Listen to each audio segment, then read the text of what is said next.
Nah, lalu ada lagi nih, plumber. Plumber tuh tukang ledeng, ya.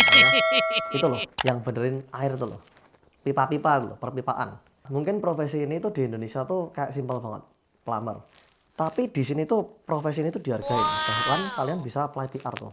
Nah, di sini juga ada yang namanya quantity surveyor nih. Nah, itu program yang lagi nge-hype banget nih. Ini gampang untuk kalian ambil. Jadi program ini tuh bukan program yang menyeramkan. Menyeramkan itu contohnya kalian belajar yang jangka panjang banget. Contohnya kayak kedokteran. Kedokteran itu kan panjang banget tuh. Buat belajar di New Zealand ini, buat jadi dokter, itu butuh sekitar 7 tahunan loh.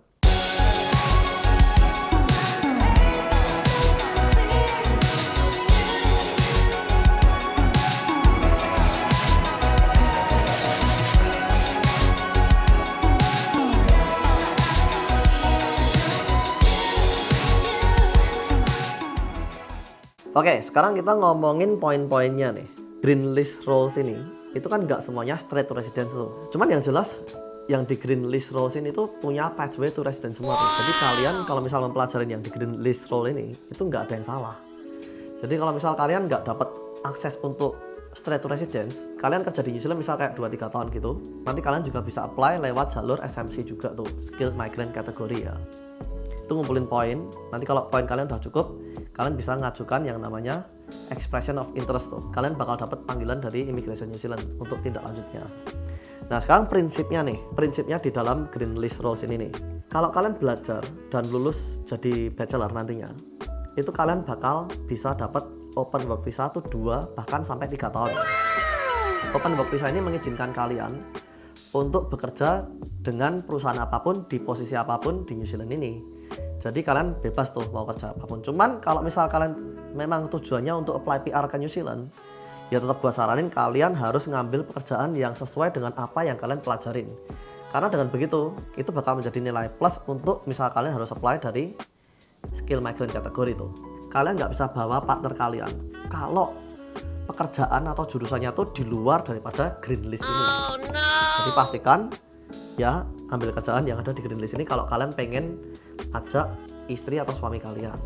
Open work visa untuk partner hanya untuk yang ambil sekolah course-nya ada di green list saja ya. Kalau kalian di sector agreement, itu partnership-nya tuh cuman dapat visitor visa by the way. Jadi partner kalian itu nggak bisa kerja di New Zealand, jadi cuman visitor doang. Nah sebenarnya nih roles yang ada di green list ini itu sebenarnya tuh memang kompleks. Tapi gua udah ngasih ke kalian jurusan-jurusan apa saja sih yang sebenarnya doable ya buat kita semua nih. Jadi jurusan-jurusan yang gua kasih tadi itu kalau mau kalian lakukan itu sebenarnya sangat achievable banget. Jadi itu bisa kalian pelajarin dan kalian semua bisa jadi resident New Zealand. Dan pekerjaan-pekerjaan itu tuh baik teman-teman, karena beberapa dari teman-teman gua sendiri yang di New Zealand sini itu kerjaannya juga kayak gitu tuh. Contohnya yang tadi tuh kayak food scientist tadi tuh. Kenapa gua bisa cerita ke kalian kalau itu kerjaannya tuh makanan terus bongkar bumbunya supaya jadiin bumbu mie instan? Itu karena teman gua sendiri kerjaannya kayak gitu tuh. Dan itu menurut dia sih very doable gitu. Karena di sini tuh semua alatnya lengkap ya. Dan lagi tuh contohnya kayak quantity surveyor. Itu banyak dari teman gue yang kerjanya quantity surveyor loh. Dan mereka kerjaannya itu sebenarnya gampang. Kalau udah kerja nih ya, itu tinggal work from home doang, nggak perlu ngantor, tinggal pakai komputer itu dimasukin doang, panjang rumahnya berapa, lebarnya mungkin gitu ya. Gue bukan quantity surveyor soalnya, itu cuma dimasukin gitu doang, nanti udah keluar semua tuh, thread. Misal gypsumnya butuh berapa lembar, terus butuh apa lagi, pipanya ini dan lain sebagainya itu ada semua di situ, gitu teman-teman. Oke kita lanjut prinsipnya lagi nih, apa aja nih ya.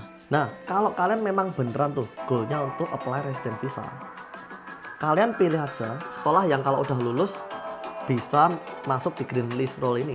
Jadi gini teman-teman, ini gue pengen share juga ke kalian. Kalau kalian misal ambil bachelor in construction gitu ya, nanti itu misal ada juga sekolah yang mungkin nanti menerbitkannya tuh kayak level 7. Contoh ini cuma contoh ya by the way ya. Tapi padahal di green list role-nya itu dia mintanya level 8. Itu kalau saran gue, kalian harus cek ke sekolahnya, pastikan itu juga nanti kalau lulus levelnya level 8 NZGF-nya. Jangan cuman NZGF level 7. Karena pernah ada kasus nih teman-teman.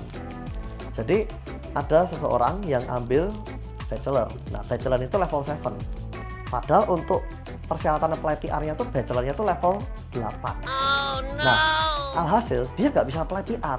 Jadi dia harus sekolah lagi selama 1 tahun untuk mendapatkan NZQF level 8 itu tadi, supaya bisa apply PR.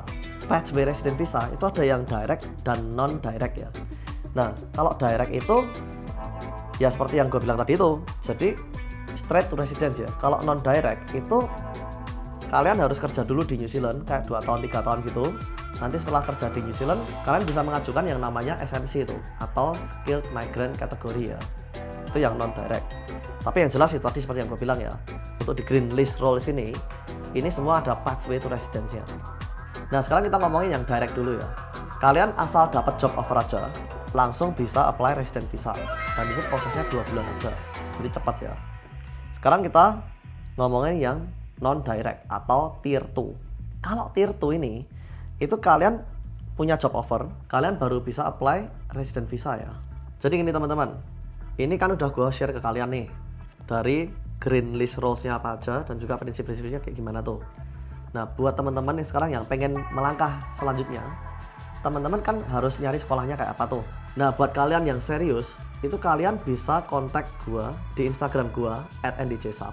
Kalian tulis dulu di depan ya, namanya Green List Student. Jadi kalian pakai kata kunci ini ya, Green List Student. Kalian tulis dulu Green List Student, lalu kalian DM-in ke @ndjsap. Jadi gue tahu tuh, kan gue di channel ini kan banyak ngomongin tentang imigrasi juga tuh. Jadi supaya gue tahu, oh ini kalian tuh ngomongin yang tentang ini.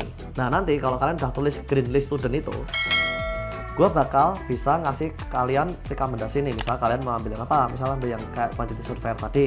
Oh, jadi kalian sekolah di ini aja. Gue bisa ngarahin kalian ke sekolah-sekolah yang tepat.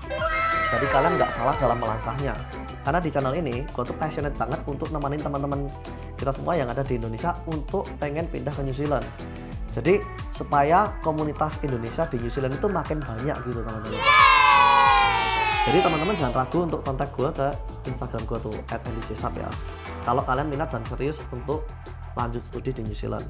Nah, buat kalian yang penasaran kira-kira harganya berapa sih untuk lanjut sekolah di New Zealand, itu harganya sekitar 35.000 per tahun.